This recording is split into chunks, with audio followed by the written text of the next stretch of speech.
how did the West Ham move come about and stuff like that?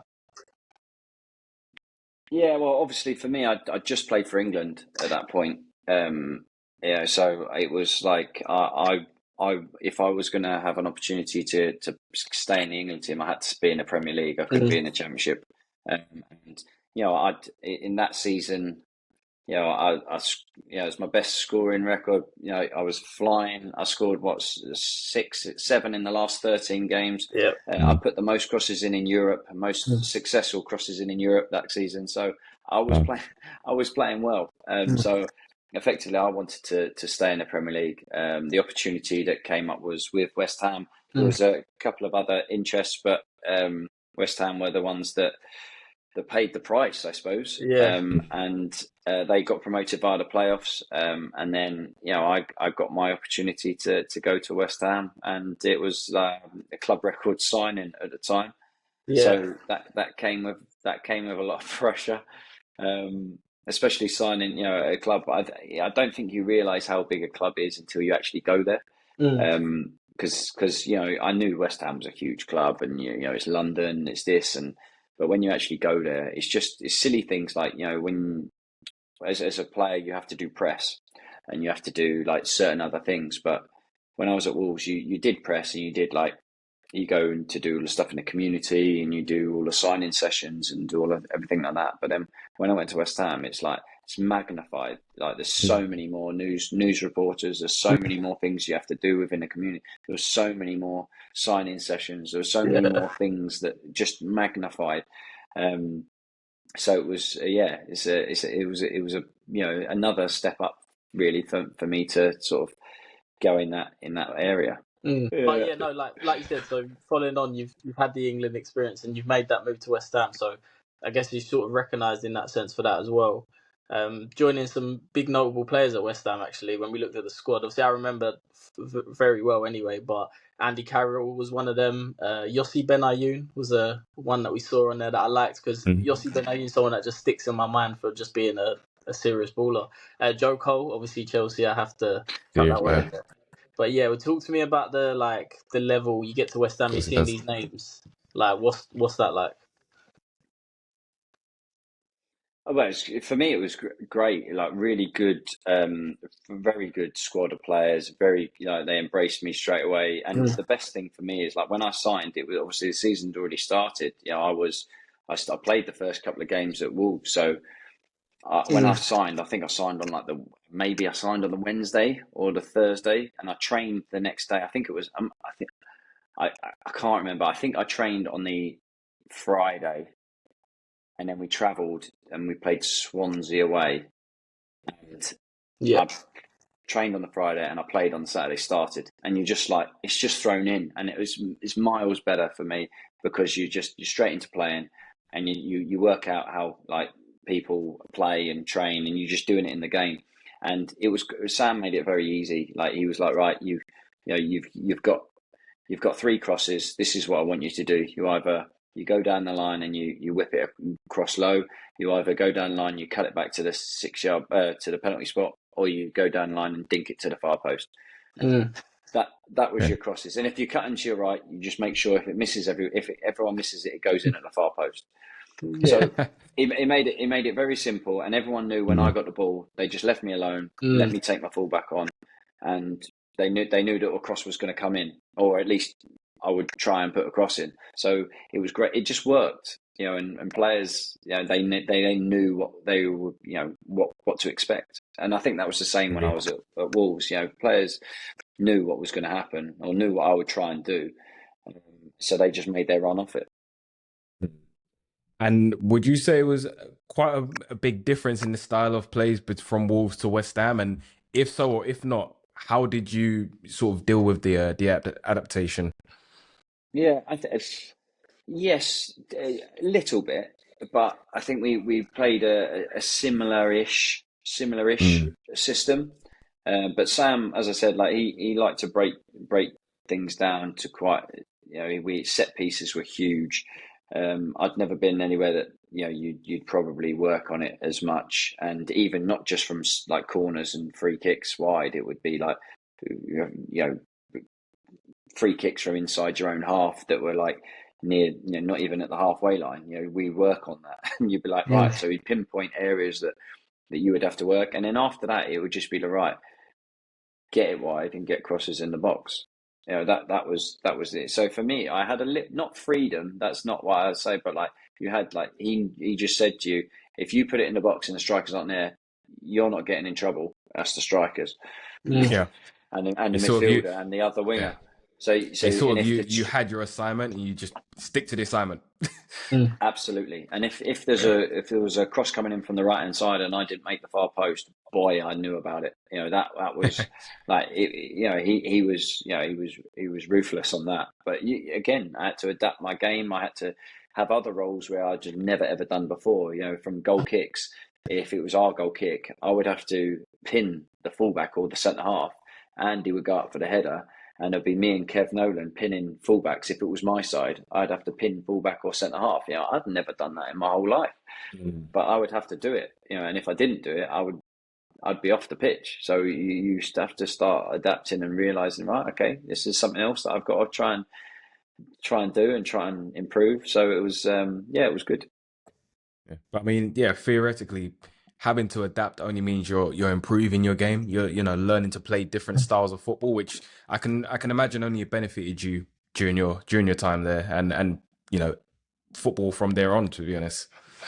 Yeah, well, you have to. Every single day you have to train and you have to improve. You can't sit still. You even look at Ronaldo now; he's still playing at what is he 40, and he's every single day he's still trying to improve. He's still trying to get better, and that's the mentality. Okay, well, I think you did touch on it before. I think your debut was against Swansea, which it was a loss. Again, a lot of excitement probably before that game and coming into it. Didn't get a result you wanted. So how did the team bounce back, and how did you bounce back, and what did that do for you mentally? To be fair, it was just disappointing with the result. I mean, there wasn't a time that there wasn't like, I was rubbish or whatever. It was just, I made my debut. Result didn't go away. I actually thought I had a decent start. So maybe you're being a bit selfish, but you're like, actually, as a debut, I was happy with my performance. And then you're just like, right, when can we go again? And to be honest, as I said, I only had one training session, so you're just sort of then getting into trying to train. Yeah. And is that sort of a pattern? So regardless of the outcome of the game, whether you won or lost, do you have to look at yourself and say, do you know what, I played a good game, it just wasn't our day, or I played pretty today, and you need to make sure you're doing better next time? Was that a big part of sort of like your routine after games, or? I think you always know whether you played well or if you didn't. You didn't need any manager to tell you either way. Tell you for sure. You knew, but the thing is, we had Sam was massive on it as well. You had all the running stats. You had all the, how many crosses I put in, how many, whatever, recovery runs, high intensity sprints, all of this. So there was no hiding place. So if you had a good game or a bad game, it was all there to see. So, as I said, you knew whether you played well or if you didn't. Yeah. And I know that you did score your first goal for West Ham. It wasn't too long after the Swansea game. It's against QPR. How did that feel with you? Talk us through that one. Have you seen it? It was a bullet header. And if you haven't, or if you have seen it, then it wasn't quite a bullet header. But that's what you tell in the stories, yeah. yeah, absolutely. But yeah, for me, it's because I think you don't really realise how much of a pressure like record signing at a club and having that price tag, and people just the expectation levels are higher.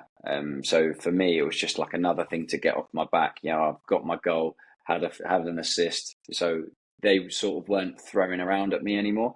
So I think that was a big relief for me. Anyway, just personally, just to get my first goal and to be like, whoa, that's done now. No, because otherwise, fans aren't particularly pleased if you're playing and you're not scoring. Definitely, those West Ham fans, eh? They sort of let you know either way. That's for sure. Yeah, Very passionate. Very For passionate. sure, definitely. And you did play under a couple different managers at West Ham, Sam Allardyce, as you mentioned, Slaven Bilic. How did they help you impact your game, or was there negative impacts to changing managers in between? How does that look for you? Well, no, as I mentioned with Sam, he sort of broke it down so you knew what you had to do in your role in the team, and I had to adapt with other things within set pieces. Uh, Slavan only played a short spell with, but I again really enjoyed his training sessions. I really enjoyed his methods. I liked him as a person. I think that the only reason that I sort of left was because that Sam had changed the system in the previous year. He didn't then he decided not to play with wingers. He tried a diamond in midfield, and so Mm, I didn't feature as much as I wanted. And I wasn't going to ever be one of them players that was just going to sit there and not play and just pick up whatever I wanted to play. I couldn't think of anything worse than training all week and not being able to play on the weekend. So I do I regret it? No, not at all. Because as I said, everything happens for a reason, and I went because I wanted to go and play some football, and that was the opportunity that I got to go to Norwich. But I really enjoyed Slaven. I really did. Yeah, I played all the Europa League games all through the summer, yeah, all the qualifying stuff, and it was fantastic. no, that makes sense. And having said that, so the system changed under Sam Allardyce.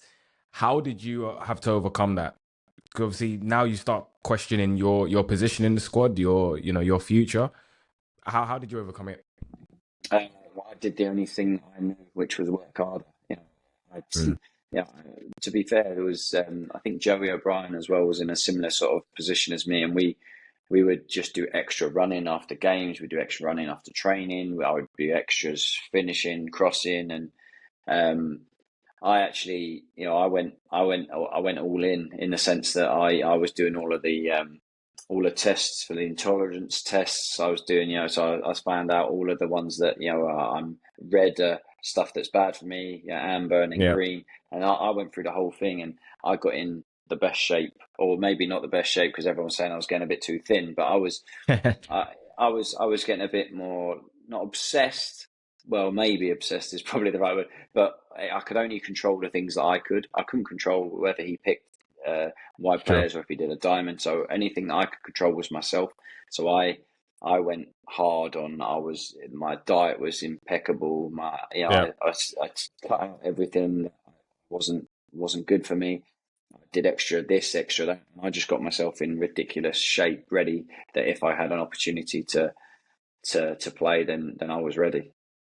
Yeah. And was there any point of that where you're thinking, right, yes, you could break back into the team, but was there any point where you were sort of setting yourself up for, the chance that you might have to depart? You want to be in the best shape, best form for if that happened. Um, Was that in your mind at all? I would say not in the last season the season that Sam changed it. I was thinking, well, next season I'm just gonna I'll try and break in because you never know what's going to happen. I think we Of were course. going for a spell where we didn't win, so I was thinking he might change the formation again and I could be back in. Sure. But then when Slaven came in, I didn't really have any intention to leave at that point. Hmm. Um, I was playing in all of the Europa League games, as I said, playing in all of that, and then I featured in every single game at the start of the season, but I didn't start any. I played the last half an hour, 25 minutes, um, and at that point they'd signed Dimitri Payet, they'd signed Manuel Lanzini, and I was Some half big like, names. I was half like. I'm playing in every game or featuring in every game. But at the same time, Slaven didn't want me to go either. He spoke very openly and we had a good relationship. He was like, I don't want you to go, but I can understand. I can't tell you you're going to start every game, but as you can see, you featured in every single game. Yeah. And I just, in the back of my mind, it just got to, it was the transfer window. It was about 2 hours before the window closed. I got the call. So it was quite last minute. But I had that lingering thought in my mind that I didn't like not playing the season before. Mm. and I couldn't sit on the bench the whole Yeah. season and Yeah. play bit part. I just wanted to play. I think we can pick that up from your, what you've told us so far during this call. Your work ethic, I don't think it would allow you to just sit back and, let's say, collect wages, as they like to say nowadays, on the bench. So yeah, it definitely makes sense as to, work hard, and whatever happens after that, at least you've done what you can do to get the best situation for yourself. So yeah, that makes a lot of sense. I mean, just sort of wrapping up the West Ham period. What would you say? What does that period mean to you at West Ham for your career? Huge. Yeah, I absolutely loved it. As I said, I was club record signing at the club. It was a huge opportunity. I was there, 5 years. Hmm. Huge club. Great time. Finished 10th in the league first season. 13th, 12th, I think was the first 3 years. Just phenomenal, really. And then, yeah, it was a shame. But my initial thing was, so when I went on loan to Norwich, it was just a loan for the season because I had another year Yeah, left at West Ham. So there was nothing that in was there in that was of you. That was in 2015, wasn't it? Yeah. 2015. Yeah. But yeah, so it was just like I thought I was just going to go on loan and then come back and then fight for my place the following season. But it just so happens it didn't happen like that. What spurred you on? Because it was midway through the season that I think it was the January transfer window, I believe, that you Yeah. made it permanent. What spurred you on to make that permanent? What was the real driving force behind that? Well, I started that season at Norwich. I scored in my debut, scored in my second game, was absolutely flying. As I said I was in the best shape of my life. I was, I was really in a good place physically. I'd had a full pre-season, played in all these games, so I was flying. So when it got to the January, I'd actually done my medial, so I was out. And I was just coming back, and obviously at that point they were wanting to make. I think they wanted to make one of the loan signings full, so they could get another player on loan. I think Yeah. Stephen Naismith was coming in the January, so they wanted to sign me on a permanent. And at that point, I had a year left, so I had a year and a half left at West Ham. But then, they offered me I think it was a 3.5 year deal, and I was like, well, I've started so well, I was enjoying it. Why would I not?